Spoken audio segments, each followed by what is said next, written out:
পঞ্চম শ্রেণী বাংলাদেশ ও বিশ্ব পরিচয়, এটা হচ্ছে অধ্যায় 11, পৃষ্ঠা নাম্বার হচ্ছে 125। সমাধান করবার পরবর্তীতে 12 অধ্যায়ের ভিডিও দেখার জন্য অবশ্যই সাবস্ক্রাইব মাই চ্যানেল। আর আগের ভিডিওতে আমি 124 পৃষ্ঠা পর্যন্ত সমাধান দেখিয়েছি, ওটা সবাই দেখে নিও।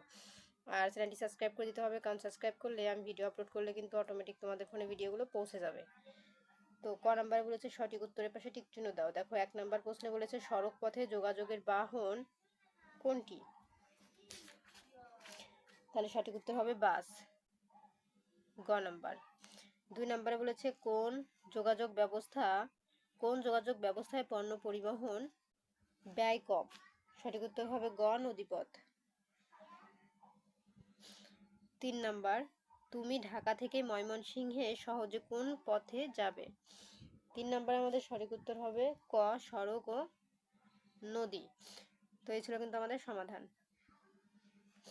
এখন দেখো খ নাম্বারে বলেছে সত্য হলে তার পাশে দন্তের স ও মিথ্যা হলে তার পাশে মি লেখো। এর মানে হচ্ছে এই ক নাম্বারে যে কথাটা বলেছে এই কথাটা কি সত্য কথা? যদি সত্য কথা হয় এখানে দন্তের স লিখবা, আর যদি মিথ্যা কথা হয় তাহলে মি লিখবা। তো চলো আমরা এগুলো পড়ি, উত্তর দেখি।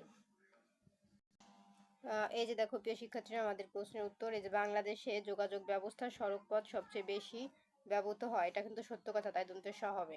2 নম্বরে বলেছে পায়রা বাংলাদেশের অন্যতম নদী বন্দর, এটা কিন্তু মিথ্যা কথা, তাহলে মি হবে।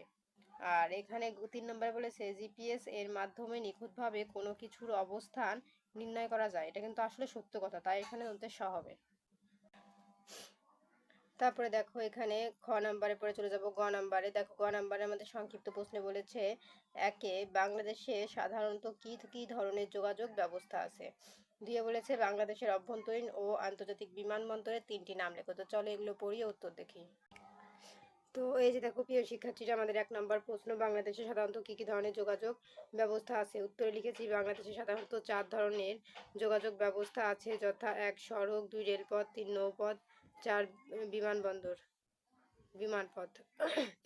এবং দেখো আমাদের 2 নম্বর প্রশ্নে কি বলেছে বাংলাদেশে অভ্যন্তরীণ ও আন্তর্জাতিক বিমানবন্দরে 3টি করে নাম লেখো। উত্তর বাংলাদেশে অভ্যন্তরীণ ও আন্তর্জাতিক বিমানবন্দরের 3টি করে নাম লেখা হলো। 1 বিমানবন্দর, এই যে অভ্যন্তরীণ বিমানবন্দর, যশোর বিমানবন্দর, রাজশাহী বিমানবন্দর, বরিশাল বিমানবন্দর। এখন আন্তর্জাতিক বিমানবন্দর, এই দেখো আন্তর্জাতিক বিমানবন্দরে কি হবে? 1 শাহজালাল আন্তর্জাতিক বিমানবন্দর ঢাকা, 2 শাহ আমানত আন্তর্জাতিক বিমানবন্দর চট্টগ্রাম, 3 ওসমানী আন্তর্জাতিক বিমানবন্দর সিলেট। প্রিয় শিক্ষার্থীরা, আমাদের কিন্তু গ নম্বরের উত্তরের সংক্ষিপ্ত কমপ্লিট। এখন চলে যাব ঘ নম্বরের বর্ণনামূলকে। একে বলেছে বাংলাদেশের বিভিন্ন যোগাযোগ ব্যবস্থা গুরুত্ব বর্ণনা করো। তো চলো এগুলো পড়িয়ে উত্তর দেখি।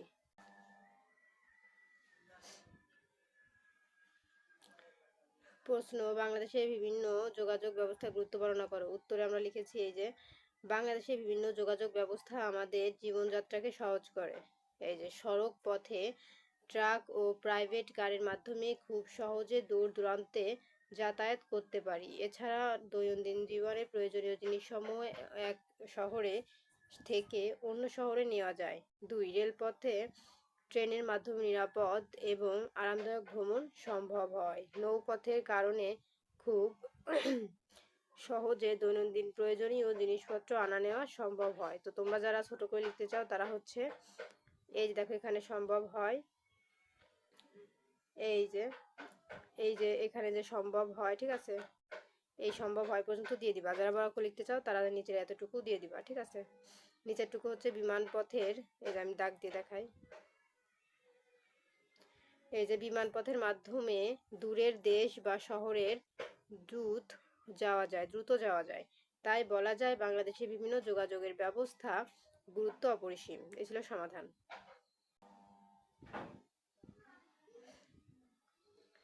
তারপর দেখো আমাদের 2 নম্বর প্রশ্নে বলেছে জিনিসপত্র এর ব্যবহার লেখো। উত্তরে আমরা লিখেছি কি যে জিপিএস হলো এমন একটি প্রযুক্তি যা দিয়ে আমরা ঠিক কোথায় আছি তা জানা যায়। অনেক কাজে জিপিএস ব্যবহার করা হয়, নিচে সেগুলোর বর্ণনা করা হলো।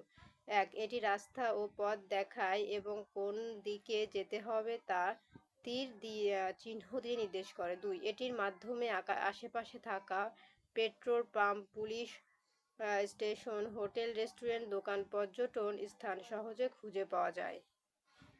তারপরে তোমরা লিখবা এটির মাধ্যমে কোনো স্থানে যেতে গাড়িতে, মোটরসাইকেলে বা হেঁটে সম্ভাব্য কত সময় লাগবে তা জানা যায়। তো তোমরা চাইলে ছোট করে হচ্ছে এই যে জানা যায় এই পর্যন্ত দিয়ে দিবা, ঠিক আছে। আর যারা বড় করে লিখতে চাও তারা হচ্ছে এই পুরোটাই দিয়ে দিবা। লাস্টে আছে বড় শহরে গাড়ি চলাচল ও ট্রাফিক নিয়ন্ত্রণে জিপিএস ব্যবহার করা হয়। তো এই ছিল কিন্তু আমাদের সমাধান।